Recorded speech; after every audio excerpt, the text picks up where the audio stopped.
एक बार फिर से 12वीं कक्षा के राजनीति विज्ञान विषय के 5वें अध्याय में।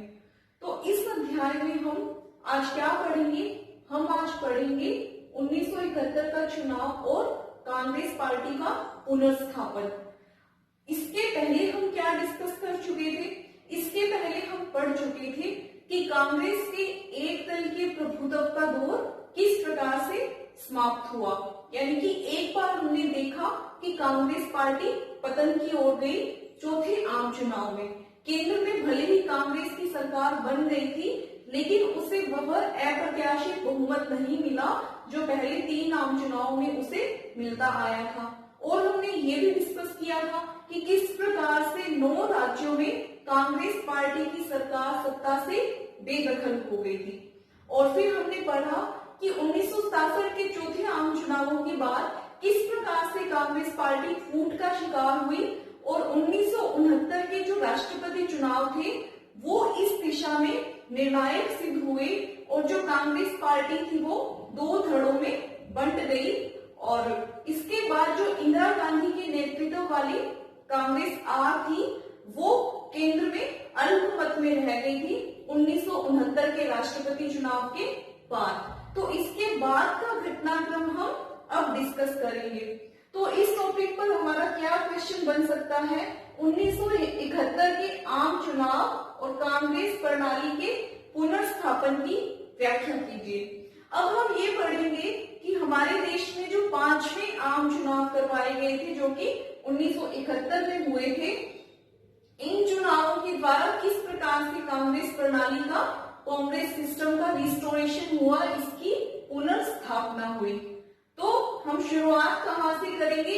1969 में कांग्रेस का विभाजन हो चुका है और इसके बाद कांग्रेस की क्या कंडीशन है। तो इसके बाद जो कांग्रेस के नेतृत्व में केंद्र में सरकार बनी हुई थी वो अल्पमत में आ चुकी थी।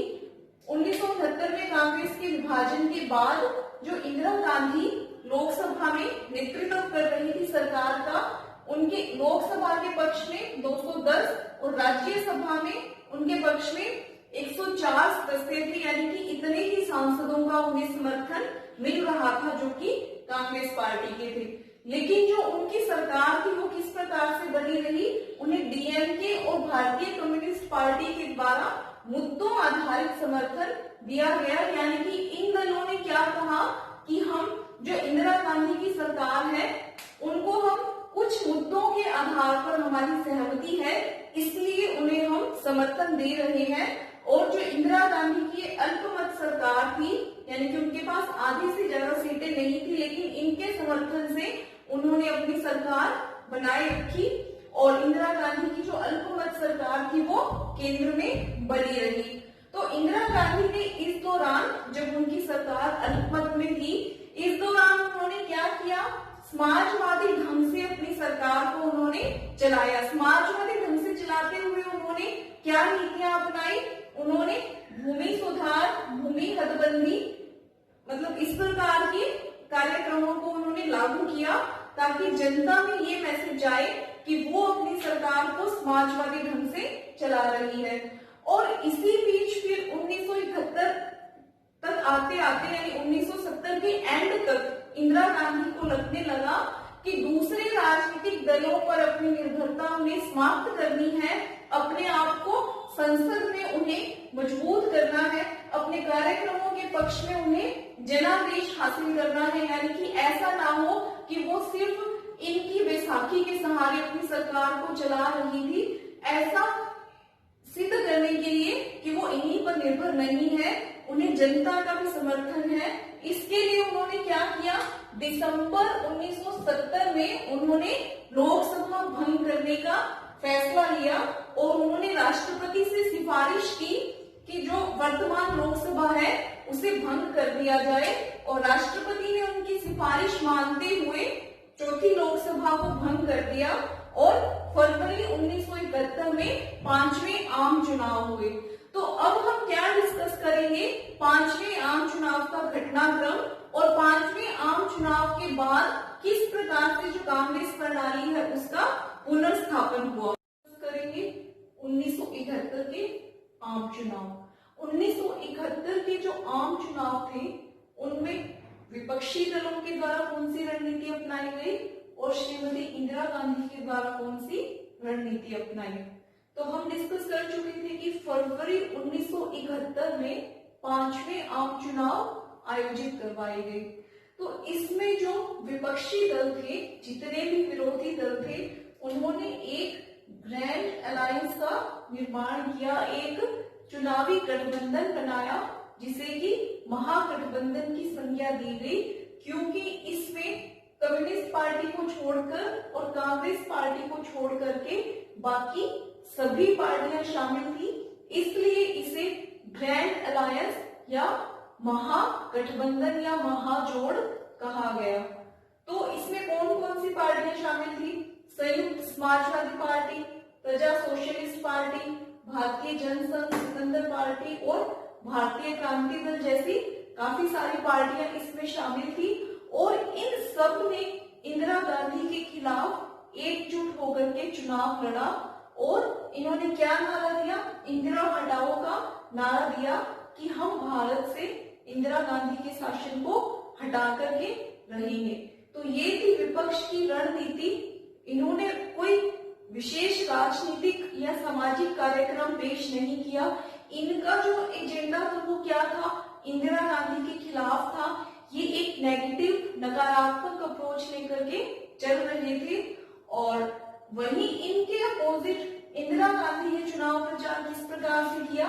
उन्होंने एक पॉजिटिव अप्रोच रखी, सकारात्मक कार्यक्रम रखा।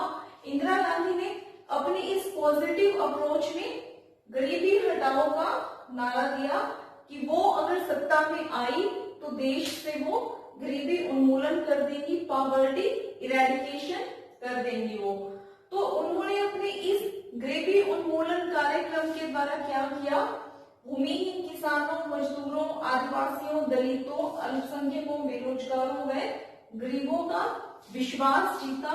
उन्होंने इस एक बहुत बड़े जनसमूह को ये विश्वास दिलवाया कि अगर वो फिर से सत्ता में आती है तो वो इस बड़े जनसमूह की समस्याओं का निराकरण करेंगी और उन्हें गरीबी से निकाल करके बाहर ले आएंगी वो। और उन्होंने अपनी इस समाजवादी छवि को और मजबूत करने के लिए क्या क्या कदम उठाए? उन्होंने क्या कहा कि जो सार्वजनिक क्षेत्र के विकास पर हमें ज्यादा से ज्यादा ध्यान देना होगा।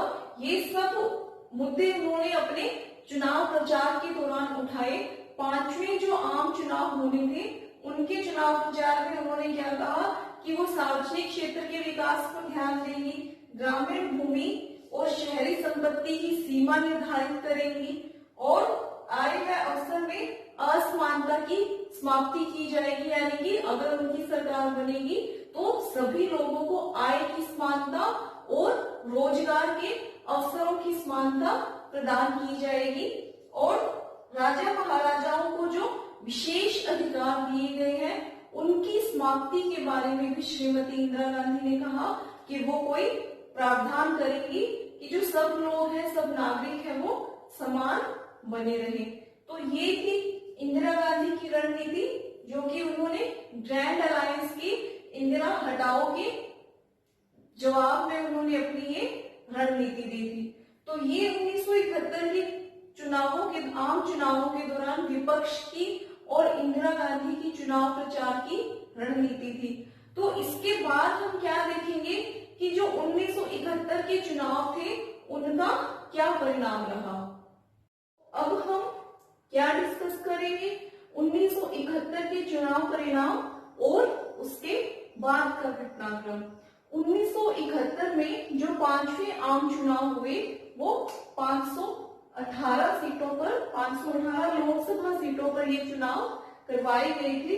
इनमें से जो इंदिरा गांधी के नेतृत्व वाली कांग्रेस थी, कांग्रेस आर, उसे 352 सीटें इन चुनावों में मिली और जो सिंडिकेट के प्रभाव वाली कांग्रेस ओ थी उसे 16 सीटें इन चुनावों में मिली। और इंदिरा गांधी के अगेंस्ट जो महागठबंधन ग्रैंड अलायंस बनाया गया था वो सिर्फ 40 सीटों पर सिमट कर रह गया। यानी कि जो कांग्रेस आर इंदिरा गांधी के नेतृत्व में थी, उसे अप्रत्याशित बहुमत मिला और इसके समर्थन में जो communist party of India CPI थी उसे 23 सीटें मिली और कुल मिलाकर के जो इंदिरा गांधी के नेतृत्व में जो गठबंधन था उसे 518 में से 375 सीटें हासिल हुई।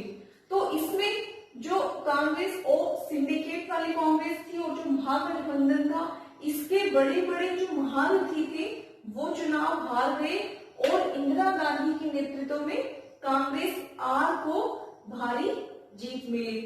तो इसी कंटेक्स्ट में जो हमारी बुक है उसमें एक कार्टूनिस्ट का कार्टून दिया गया है जिसे द ग्रैंड फिनिश टाइटल दिया गया है, कैप्शन दिया गया है द ग्रैंड अलायंस पर व्यंग्य करते हुए। जो कार्टूनिस्ट है उसने द ग्रैंड फिनिश नाम से एक कार्टून बनाया है जिसमें फर्स्ट, सेकंड, थर्ड 3 पोजीशंस दिखाई गई है और तीनों पर ही इंदिरा गांधी को दिखाया गया है और जो विपक्ष है उसे हारा हुआ दिखाया गया है। वो आपस में ये डिस्कस कर रहे हैं, मुझे लग रहा था कि तुम सेकंड आओगे, थर्ड आओगे, लेकिन सभी पोजीशंस पर ही इंदिरा गांधी को दिखाया गया है, जो कि क्या दर्शाता है कि इंदिरा गांधी का इन चुनावों में कंप्लीट होल्ड था और जो विपक्ष है वो विपक्ष की भूमिका में भी उनके सामने खड़ा रहने को तैयार नहीं था। तो ये तो थे 1971 के लोकसभा के चुनाव परिणाम। इसी के बाद एक बहुत महत्वपूर्ण घटनाक्रम घटित हुआ, वो क्या था? बांग्लादेश युद्ध 1971। 1971 में क्या हुआ?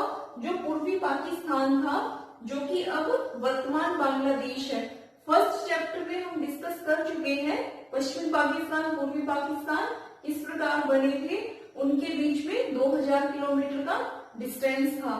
तो जो वर्तमान बांग्लादेश है वो पहले वर्तमान पाकिस्तान का हिस्सा था और पूर्वी पाकिस्तान कहलाता था, लेकिन यहाँ 1971 में क्या हुआ?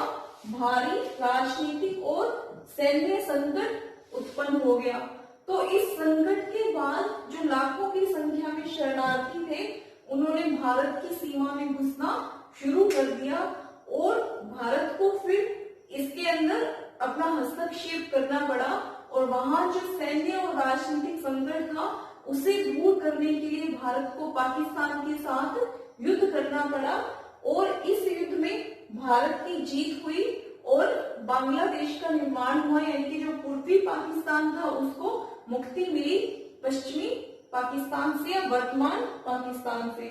तो इस युद्ध में जीत के बाद विपक्ष ने भी इंदिरा गांधी की कूटनीति का लोहा मारना शुरू कर दिया और इंदिरा गांधी की छवि एक राजनेता के तौर पर इस युद्ध के बाद बहुत सशक्त और मजबूत हुई। तो इसी युद्ध के तुरंत बाद क्या हुआ? 1972 में विधानसभाओं के चुनाव करवाए गए। तो इन विधानसभा चुनावों में भी स्वाभाविक ही था कि इंदिरा गांधी को भारी बहुमत मिलता। तो इन चुनावों के बाद देश में लगभग सभी राज्यों में क्या हुआ? कांग्रेस की सरकारें स्थापित हो गई। तो अब जो इंदिरा गांधी थी उनकी छवि क्या थी? गरीबों और वंचितों के रक्षक और एक मजबूत राष्ट्रवादी नेता के रूप में उनकी छवि स्थापित हो चुकी थी। तो ये था पूरा घटनाक्रम कि किस प्रकार से जो 5वें आम चुनाव हुए, किन परिस्थितियों में वो संपन्न हुए, किस प्रकार से जो कांग्रेस आर है उसका 1969 में जन्म होता है और 1971 में इंदिरा गांधी चुनाव लड़ती है एक बार फिर से नए सिरे से। उनके नेतृत्व में जो चुनाव लड़ा गया उसमें जो कांग्रेस आर है उससे भारी जीत मिली। तो अब 5वें आम चुनाव को डिस्कस करने के बाद हम क्या डिस्कस करेंगे? कांग्रेस पार्टी की पुनर्स्थापना, रिस्टोरेशन ऑफ कांग्रेस पार्टी। तो हमने डिस्कस किया कि जो 1971 के आम चुनाव थे और 1972 के राज्य विधानसभाओं के चुनाव थे, इन दोनों चुनावों में इंदिरा गांधी के नेतृत्व में कांग्रेस आर को भारी सफलता मिली। तो इसे कुछ लोगों ने क्या कहा कि ये कांग्रेस की पुनर्स्थापना है। अब कांग्रेस जो अपना एक दल का प्रभुत्व का दौर खत्म कर चुकी थी उसकी अब फिर से शुरुआत हो रही है। लेकिन यहाँ पर यह प्रश्न उठता है कि क्या ये पुरानी कांग्रेस की पुनर्स्थापना थी या फिर नई कांग्रेस की। तो हम यहाँ स्पष्ट तौर पर देख सकते हैं, जैसा कि हमने डिस्कस भी किया 5वें आम चुनावों के परिणामों में, कि जो इंदिरा गांधी के नेतृत्व वाली कांग्रेस थी उसे बहुत ज्यादा सीटें मिली, 352 सीटें मिली, और जो कांग्रेस ओ थी जिस पर सिंडिकेट का प्रभाव था उसे सिर्फ 16 सीटें मिली। तो ये उस कांग्रेस की पुनर्स्थापना नहीं थी जो हमारे स्वतंत्रता संग्राम की साक्षी बनी, जिसके 1885 में स्थापना की गई थी। ये 5वें आम चुनावों के जो परिणाम थे इनके द्वारा किसकी स्थापना हुई? इंदिरा गांधी के नेतृत्व में नई कांग्रेस की स्थापना हुई। तो अब हम क्या डिस्कस करेंगे? पुरानी कांग्रेस और नई कांग्रेस में क्या अंतर थे। पुरानी कांग्रेस जैसे कि हमें पता है कौन सी थी, जिस पर वरिष्ठ नेताओं का, सिंडिकेट दल के नेताओं का प्रभाव था और जिसने हमारे स्वतंत्रता संग्राम में महत्वपूर्ण भूमिका निभाई थी। और नई कांग्रेस हम पढ़ चुके हैं, इंदिरा गांधी के द्वारा स्थापित की गई थी 1969 के राष्ट्रपति चुनावों के बाद में। तो इन दोनों में क्या अंतर था? इन दोनों की विचारधारा में मूलभूत अंतर था।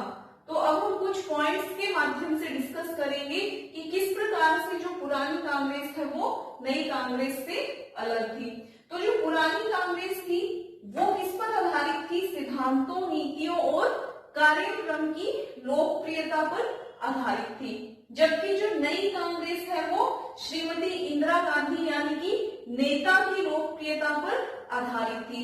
अब जो लोगों ने वोट दिए थे वो उन्होंने श्रीमती इंदिरा गांधी की लोकप्रियता देख करके उन्हें वोट दिए थे। और पुरानी कांग्रेस का संगठनात्मक ढांचा क्या था? मजबूत था और वो नियमों पर आधारित था।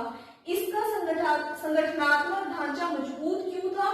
क्योंकि ये बहुत पुरानी पार्टी थी, लंबे समय से ये काम कर रही थी और इनके जो नियम बने हुए थे, पार्टी के जो नियम थे, पार्टी का संविधान था, उसी के अनुसार पुरानी कांग्रेस काम कर रही थी। जबकि जो नई कांग्रेस है इसका संगठनात्मक ढांचा अभी कमजोर था, क्योंकि इसे पैदा हुए अभी कुछ ही वर्ष हुए थे और ये किस पर आधारित थी?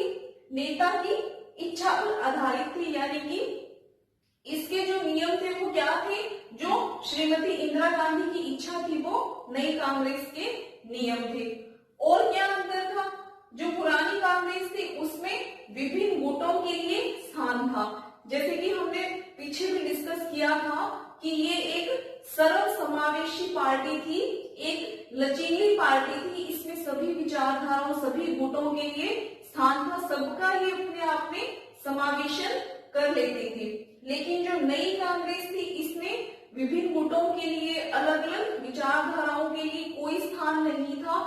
जिस गुट की या नेता की कांग्रेस की, जो नई कांग्रेस की इसकी विचारधारा से सहमति नहीं होती थी, उसे कांग्रेस से बाहर कर दिया जाता था या फिर उसे दबा दिया जाता था। और क्या अंतर था इनमें? सभी वर्गों का समर्थन प्राप्त। पुरानी कांग्रेस क्या थी? एक छाता संगठन थी, अम्ब्रेला ऑर्गेनाइजेशन थी। इसे सभी वर्गों, हम डिस्कस कर चुके हैं ये सभी पॉइंट्स, अमीर लोगों का भी, गरीब लोगों का भी, उच्च जाति के लोगों का, निम्न जाति के लोगों का, यानी कि जो समाज के सभी वर्ग थे उनका समर्थन प्राप्त था। लेकिन जो नई कांग्रेस थी ये किस पर आधारित थी? ये गरीबों, अल्पसंख्यकों, आदिवासियों, स्त्रियों के समर्थन पर आधारित थी। यानी कि इसने समाजवादी जो ढांचा था उसके ऊपर कार्य किया और इस वजह से इसे इन वर्गों का समर्थन मिला जो समाज के पिछड़े हुए वर्ग कहलाए जाते हैं। और जो पुरानी कांग्रेस थी उसका ढांचा कैसा था? संघात्मक था, फेडरल था, यानी कि इसमें जो सभी नेता थे उनका समान महत्व था। जबकि नई कांग्रेस का ढांचा कैसा था? एकात्मक था, यूनिटरी था। इसमें अकेली इंदिरा गांधी का महत्व ज्यादा था, बाकी नेताओं का महत्व नहीं था। और पुरानी कांग्रेस में जितनी भी यूनिट्स थी, जितने भी नेता थे, सबका समान महत्व था, वो ज्यादा डेमोक्रेटिक थी। और यहाँ पर हमें देखने को मिलता है कि इंदिरा गांधी ने सत्ता अपने हाथ में ली हुई थी। फिर जो पुरानी कांग्रेस थी उसमें प्रत्येक तनाव, विवाद में विचारधारा का समायोजन करने की क्षमता थी, यानी कि वो सबको साथ लेकर के चलती थी। लेकिन जो नई कांग्रेस थी उसमें विरोध और आलोचना को बर्दाश्त नहीं किया जाता था। इंदिरा गांधी इसमें अपनी मनमर्जी चलाती थी और अपने विरोधियों को दबा देती थी या फिर उन्हें पार्टी से बाहर कर दिया जाता था। तो पुरानी कांग्रेस के द्वारा जिन लोकतंत्रात्मक मूल्यों की स्थापना की गई थी, उन लोकतंत्रात्मक मूल्यों का अब भारत में हमें हास या फिर पतन देखने को मिल रहा था। तो ये चीज हमें उस समय किस प्रकार से इंदिरा गांधी राज्यों के मुख्यमंत्री चुनती थी, इसमें स्पष्ट हो जाती है।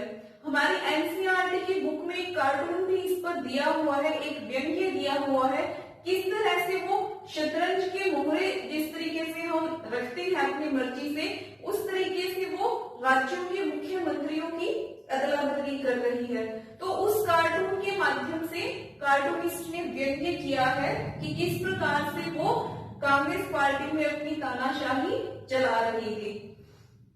तो ये था हमारा पूरा टॉपिक 1971 का चुनाव और कांग्रेस की पुनर्स्थापना। तो इस टॉपिक के कंप्लीट होने के साथ साथ हमारा ये चैप्टर भी आज कंप्लीट हो चुका है और उम्मीद है कि आप ये पूरा चैप्टर बहुत अच्छे ढंग से समझ चुके होंगे। और इस चैप्टर के जो भी जिन टॉपिक्स पर इंपॉर्टेंट क्वेश्चन बनते हैं वो हमने साथ साथ डिस्कस भी किए हैं, और जो ऑब्जेक्टिव क्वेश्चंस बनते हैं वो आपको कमेंट बॉक्स में लिखकर कमेंट करने हैं कि इस वीडियो में हमें ये लगता है कि ये ऑब्जेक्टिव क्वेश्चन है। तो आज के इस वीडियो में इतना ही। धन्यवाद।